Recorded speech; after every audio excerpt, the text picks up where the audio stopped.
website.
Hello, everyone. Welcome to Shanti in Place. It's so wonderful to have you. I see some new and old friends on the call, so it's just such a delight and pleasure. We're going to get started, and if folks join us a little bit later, that's okay as well. So as always, we'll begin with our guided meditation, and then we'll have an opportunity to unpack some teachings from the wisdom traditions that yoga and meditation arise from. So I want to invite everyone to please take a comfortable posture, a comfortable seat, Sukhasana, whatever that means for you. And just as a guiding principle, nothing by force, but if you find it helpful, just take a moment or two to adjust your body, to adjust your seat. If you're sitting in a chair, maybe firmly plant your feet on the ground, make that contact with the ground or the floor beneath you. If you're seated on the floor or a meditation pillow, just kind of weigh in a little bit more to your sit bones, find that place of contact with the ground that almost naturally and spontaneously kind of pulls the spine up and puts us into a more focused but not uncomfortable position. Please go ahead and close your eyes, or if you feel more comfortable, soften your gaze if you haven't already done so.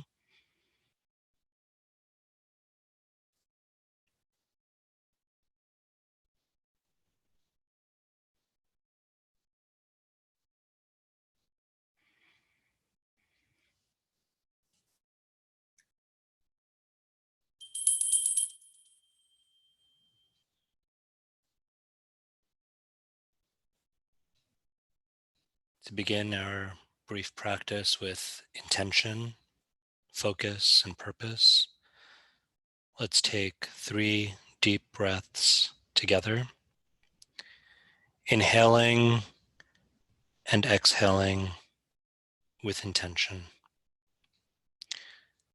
Take a nice deep breath in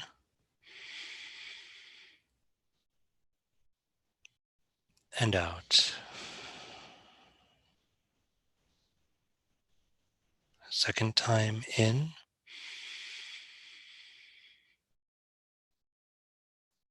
and release. Final deep breath in and let go.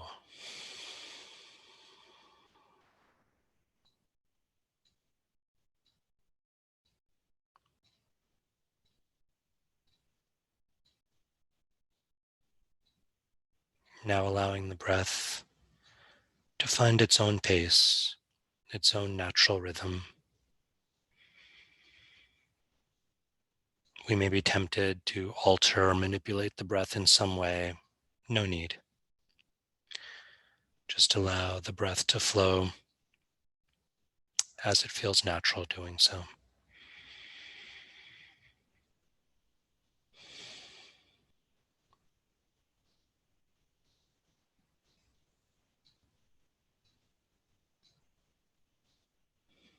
Simply noticing the breath.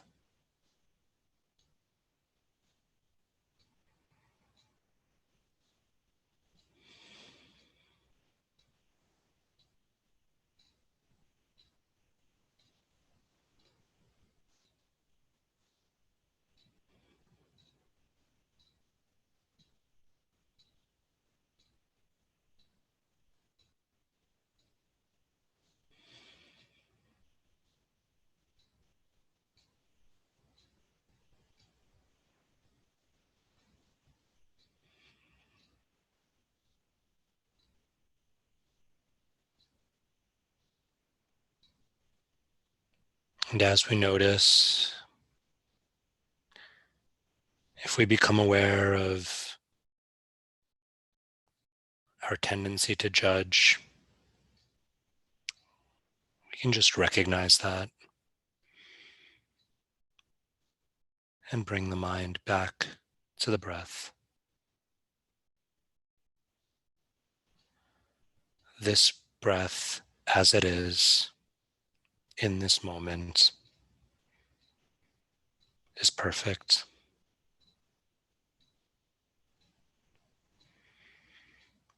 There's no wrong way to do this.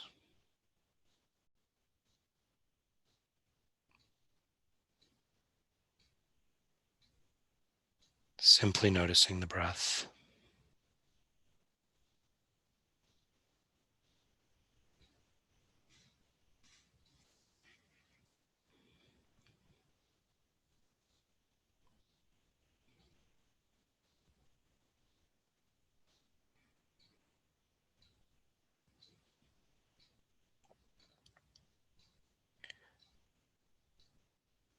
Perhaps taking a moment here to articulate a feeling or perhaps a statement of gratitude.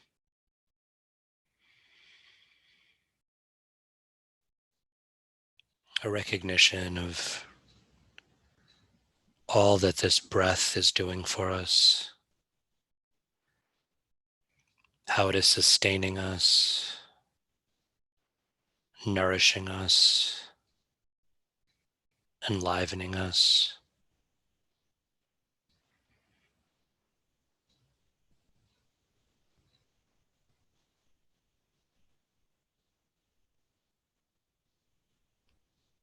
No need to come up with the perfect words. Simply sitting in this awareness, this recognition, this feeling or texture of gratitude.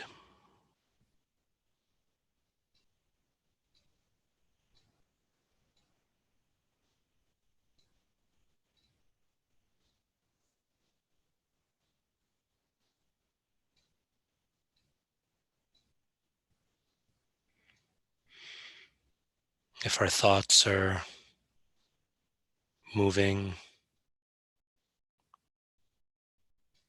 we can bring them back.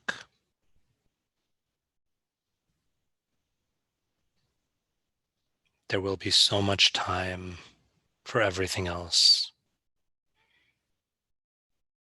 In this moment, let us commit to being in this space of gratitude, of awareness, of acceptance.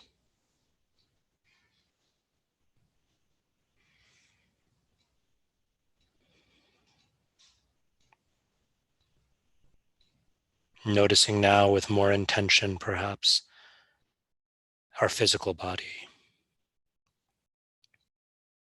As the breath flows in and out, turning our awareness to the weightiness, the solidness, the groundedness of our bodies.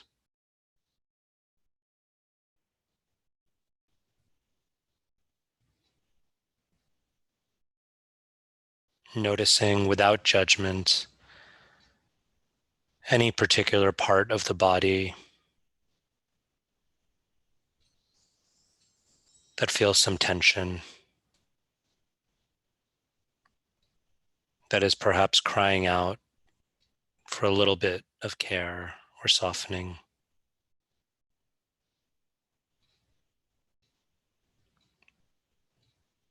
Accepting it for what it is.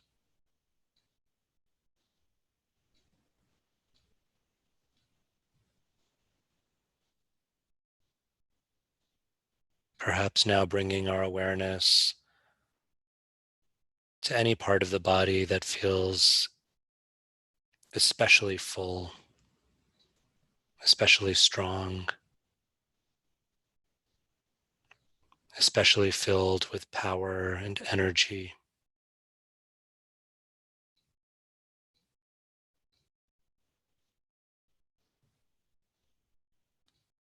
Noticing and accepting this part of our physical body as well.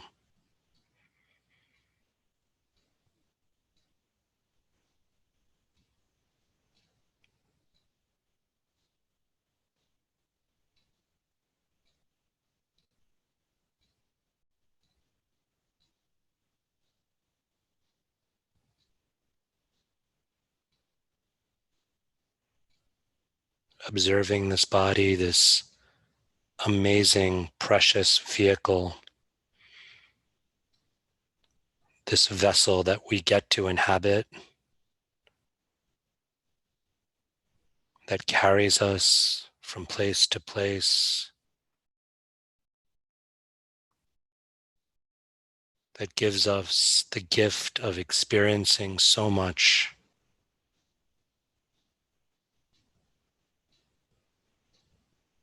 And perhaps taking a moment here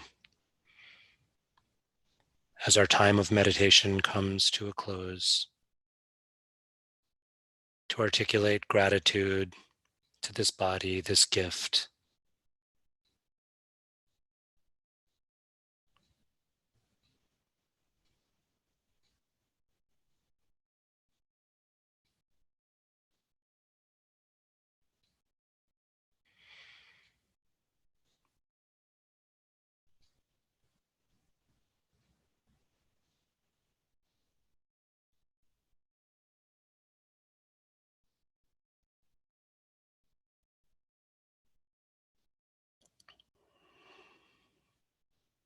Returning to the breath,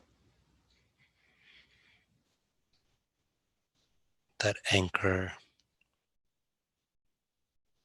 that wonderful, miraculous drishti, focus point that is always with us.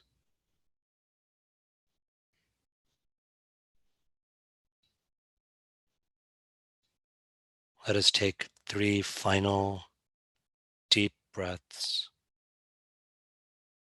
perhaps endeavoring to seal and to hold tightly to this feeling of gratitude, to bring it with us throughout the rest of our day, the rest of our week.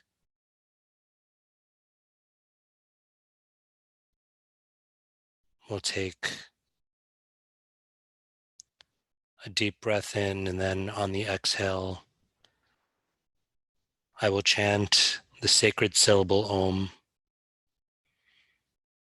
that primeval, primordial sound that is often considered the breath of existence itself, the breath of the breath. And if you feel comfortable and inspired, please chant along with me on the exhale. And if you'd rather not, that's okay too. We can simply listen and be present to the vibration. Taking a nice deep breath in.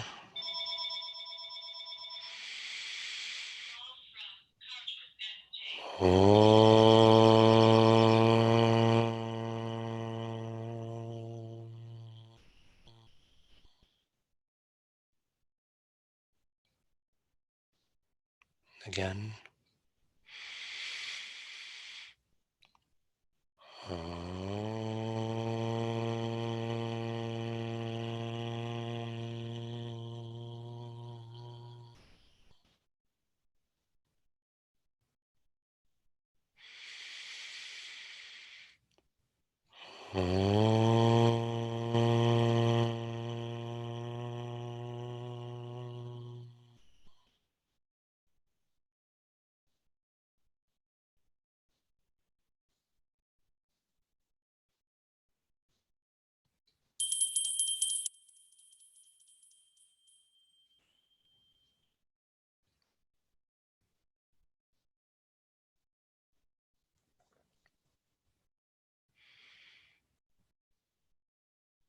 gently and with ease.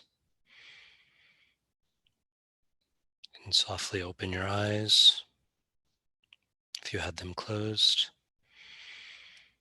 returning your awareness, your focus to our gathering, to this beautiful gift of a space that we're all creating together.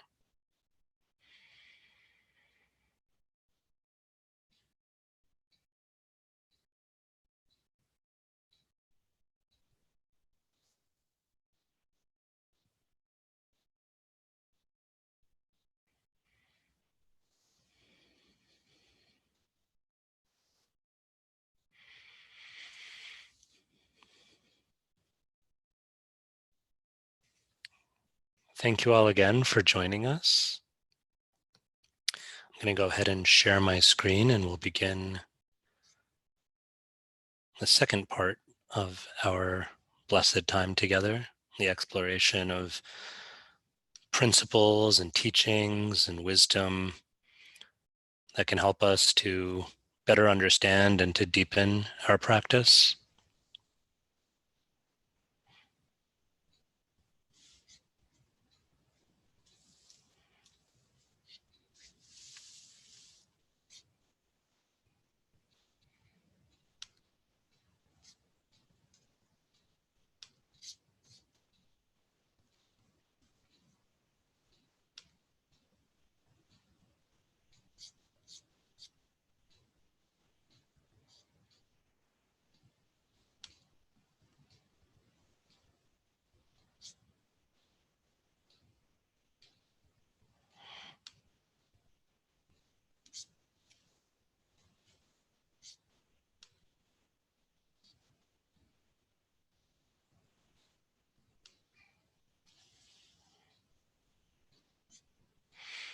I'm having a bit of a problem with Zoom. Can everyone see the screen? If you can go ahead and unmute yourself and let me know if you can see the screen, that would be helpful because I can seem see the screen. you can. Okay, I seem to be having a hard time. I'm not able to see everyone anymore, but I can see my screen. So We see PowerPoint. you do. Okay. Okay, I'm going to go to full screen mode. Is that working? Can everyone see that? Yeah. Yes. Yes. Okay, beautiful. So unfortunately, for some reason, I cannot see you right now, and it may just have to do with the particular view setting that I have it on. But in the interest of time, let me go ahead as long as you all can see this, and hopefully when I get out of the screen sharing mode, I'll be able to see you all again. So for the last couple of weeks, we've been looking at some related concepts. We've been looking at kritagyata and smarana, or gratitude and remembrance. And in some ways, I was just reflecting on how the two are so intimately linked because, at least in the yoga philosophy paradigm of gratitude, real gratitude, deep gratitude comes from a place of constant remembrance. It is being in the present moment, but it is also bringing to the present moment a recognition of where we have been individually and collectively, all of the krita, the deeds, the good that we've experienced and continue to experience, to be aware of that. That is gratitude, and we talked about how we could put that into practice by kind of reflecting on all of the many things, big and small, that have been done for us and that continue to be gifts that are placed before us. Today, I want to touch on a related concept, and it's very interesting because in yoga philosophy, the idea of gratitude is also very, very closely linked to the idea of acceptance, which is something that we've talked about a little bit, and we're going to talk about in a slightly different way today.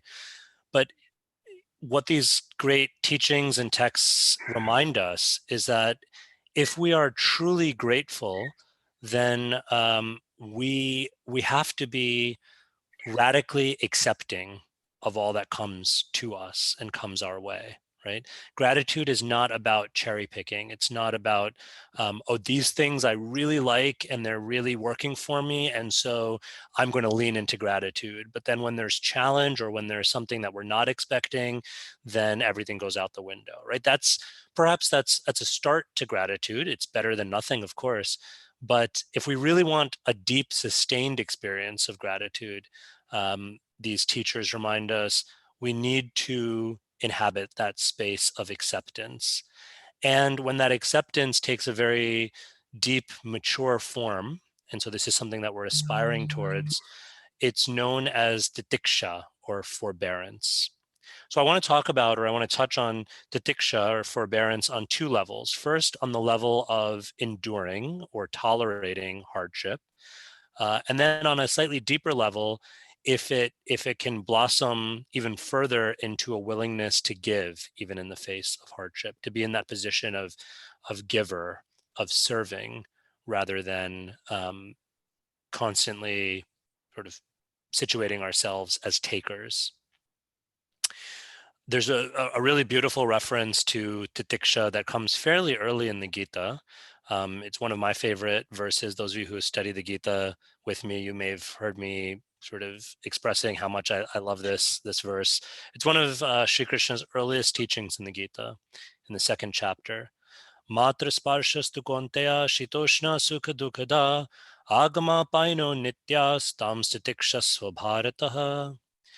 This is Krishna speaking to Arjuna. He says, "Oh Arjuna, oh beloved son of Kunti." Kunti was a great saintly queen who was Arjuna's mother. Krishna says, dualities are born of sense contact, matrasparshas. And they're like the coming and going of the winter and summer season. So any duality, happiness, distress, success, victory, good, bad, we should understand them just as we understand the seasons, just as we understand the winter and the summer seasons. They're impermanent. And so one must learn to endure them, the tikshasva. Such a beautiful teaching. And it starts really with being the observer, right?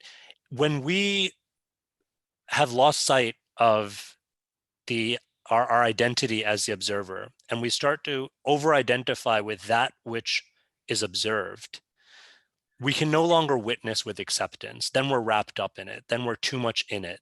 Then we think we are the harshness of the cold winter day or the heat of the blazing summer day, right? Um, we may like or dislike the summer or winter day, but when we start to identify with them, when we start to tie in our notion of self, our notion of happiness, our notion of contentment or shanti, peace, with those external circumstances, we've lost the sense of who we really are.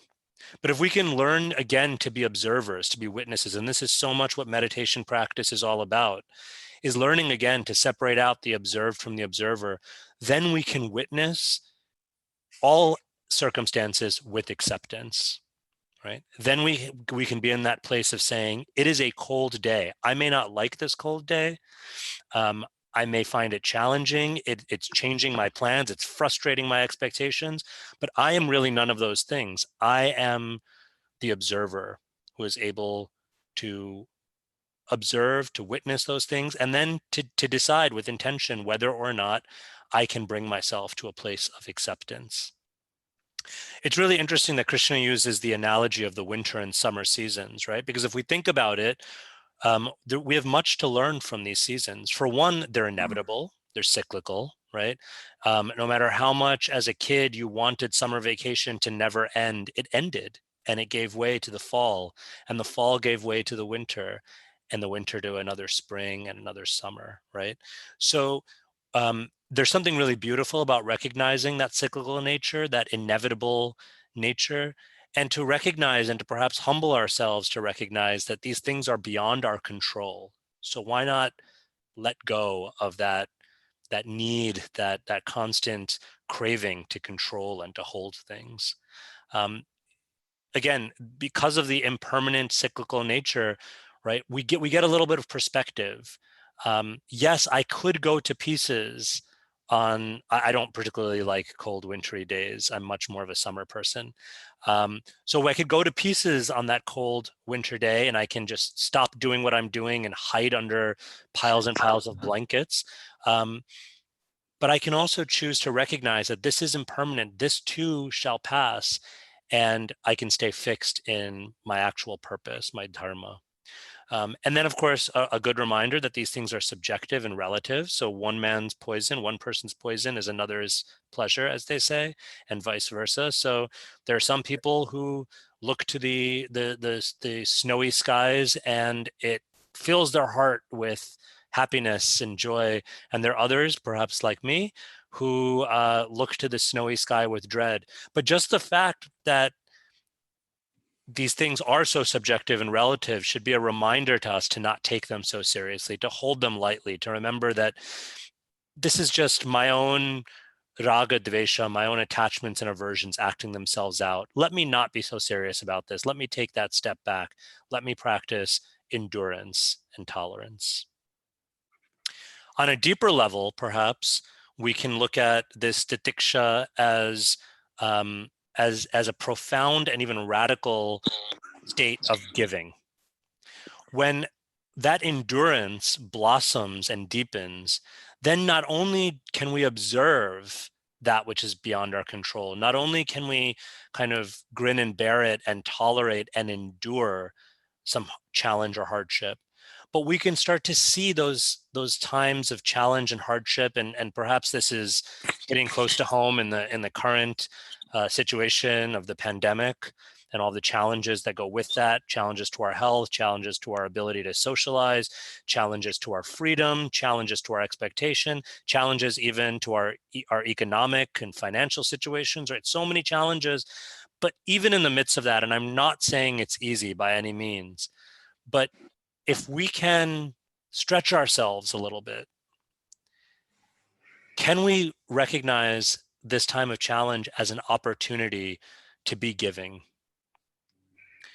There's a beautiful, beautiful prayer, and we don't have time to go into the whole thing, but there's a beautiful poetic prayer that is offered by a great mystic teacher and avatar by the name of Sri Chaitanya in the 16th, late 15th and early 16th centuries. And one of the prayers that he makes has this beautiful phrase in it, Taror iva sahishnuna. May we be as forbearing. So this is a synonym for titiksha, sahishnuna. May we be as forbearing, as willing to endure, and as giving as Taror, as the great mighty trees. And if we think about this, another beautiful, beautiful analogy of something found in nature, if we think about the nature of the tree is always giving. In fact, there's a beautiful children's book. It's one of my favorite books of all time, including the Bhagavad Gita and the Bhagavatam. I put this book in that category in some ways because it encapsulates so much beautiful devotional wisdom. This book is called The Giving Tree. Some of you may be familiar with this. And the idea in the giving tree is very much along the lines of this prayer, that if we analyze the tree, what is the tree doing throughout her life? She's just giving and giving and giving, not begrudgingly, not not by force, but in this gracious, loving mood, right? If we think about the tree in summer, what is she doing on the hottest days of summer?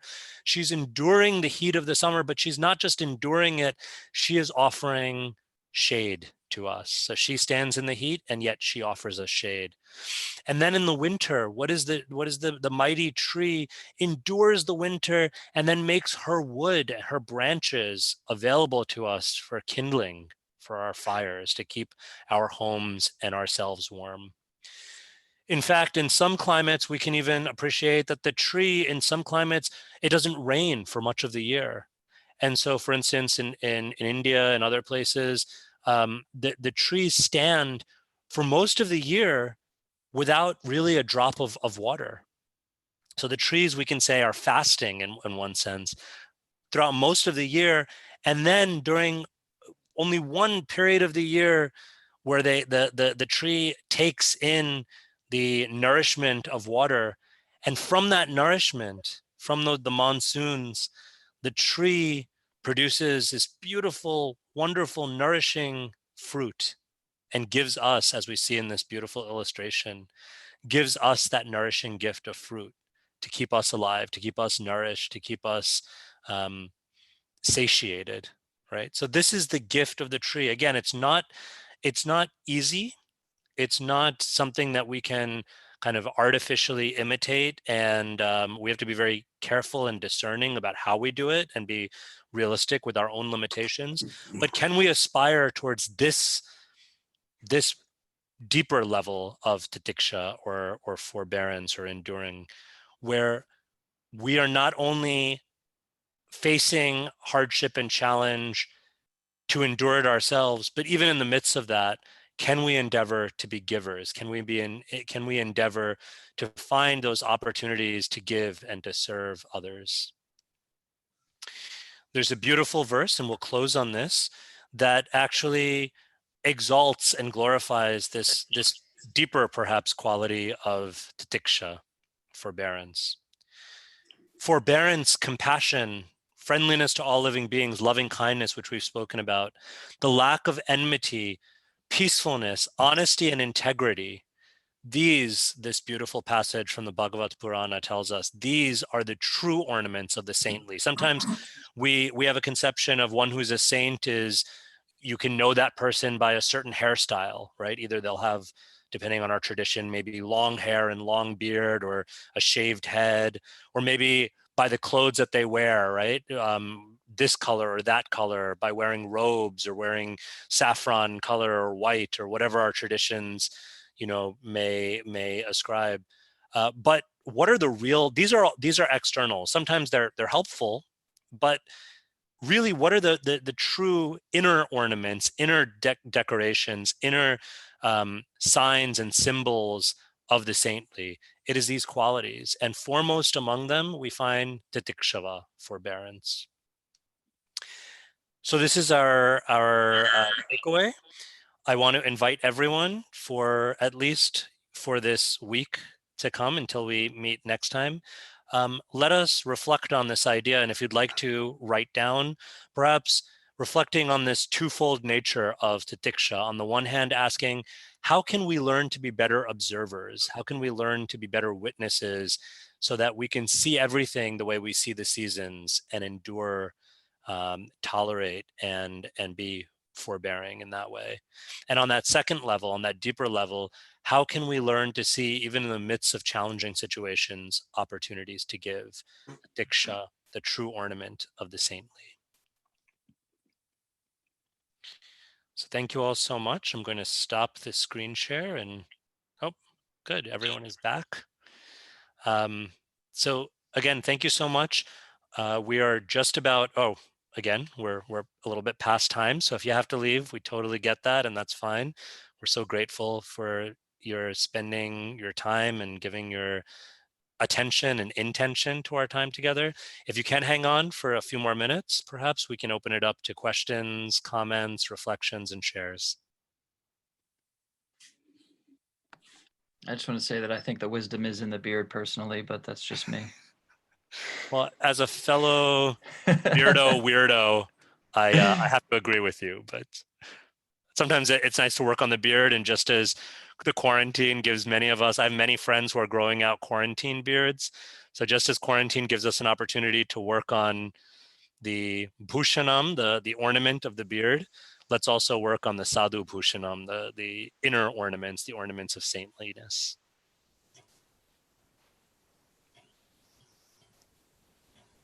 Hi, Vineet and everyone else. Hi. Sita, Can I share like a quick takeaway?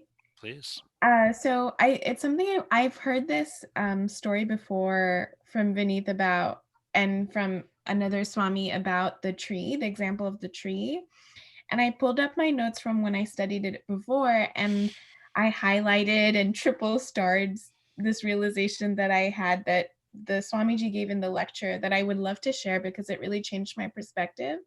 So he said, when we think about joy and happiness, if we seek for validation, or we seek to receive happiness by someone giving us something, whether it's validation, a material gift, whether it's even things as subtle as asking for, you know, asking for anything and thinking that what is given to us will give us happiness, that always sets us up for failure, because we will always be disappointed when we don't receive, right? Even if what we think we're receiving is good. So instead, if we can reframe joy and happiness and contentment instead to be giving instead of receiving. So if in giving we receive joy, so like the tree, if in forbearing months of drought we receive happiness, if in giving fruit we receive happiness, if in giving our bark for clothes we get happiness, if like the tree in giving we get happiness, then no one can take happiness away from us.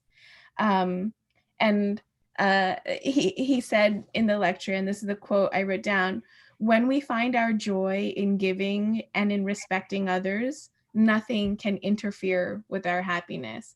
And I think that's just such a powerful idea. And I remember when he explained that as a kid, when I read The Giving Tree, it never made any sense to me. I thought this tree was very stupid, honestly. Like, she becomes a stump at the end of the book, and I'm like, oh, why didn't you stand up for yourself? Why did you keep giving the little boy everything with the boy didn't give you gratitude, nothing?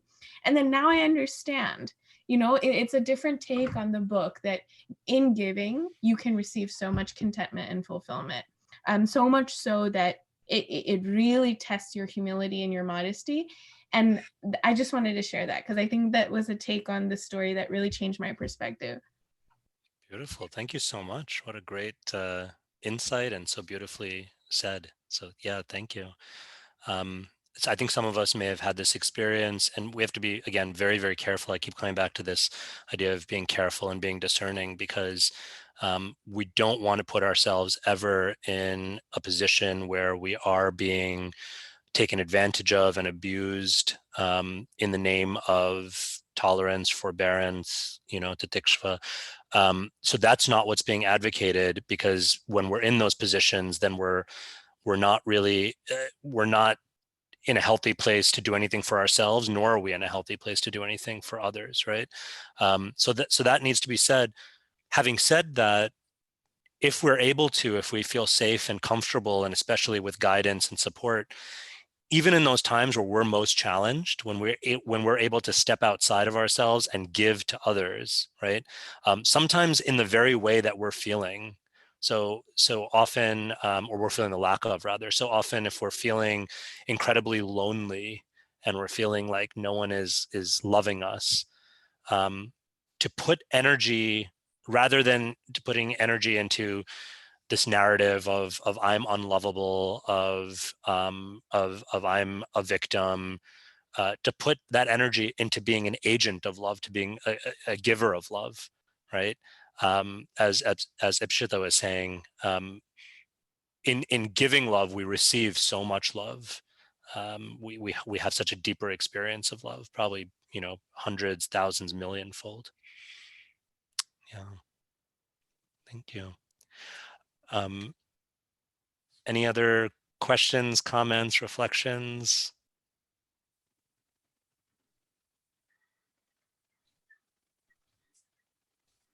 Okay. Well, thank you all so much. I am remiss, so I want to actually apologize to everyone on the call here, and I wish I could apologize to folks that have already left. But I just realized I goofed in a pretty big way, and that is I should have actually asked everyone's permission, or at least given you some fair warning. But we've switched the way we do things a little bit. We were having some challenges with making video recordings on Zoom. And so we're experimenting with moving to this platform of simultaneously live streaming on YouTube, and then having that recording, kind of live on YouTube, for lack of a better term. And I recognize that not everyone is so comfortable with being recorded and being broadcast on YouTube. And so, by dint of the fact that some of you have your cameras on, I just wanted, I should have actually let you know that earlier, but this was, or is, being broadcast. So everyone wave. you're being broadcast on YouTube Live, and the recording will live on YouTube unless anyone has any objection, in which case I'll take it down. And going forward, unless, again, folks have objections, that's probably the easiest way of doing things. So I'd like to be able to do that. But again, I apologize for not kind of giving everyone fair warning and an opportunity to opt out.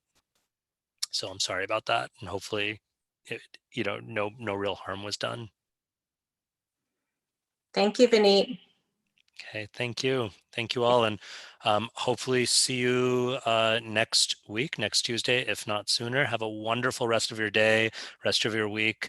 And please, if you're inclined to do a little bit more meditation today, may I strongly recommend to you an outdoor meditation. Spend some time, if it's as beautiful where you are as it is where I am, spend some time outdoors, sitting or walking and experiencing gratitude. Thank you. Thank you. you. Take care, everyone.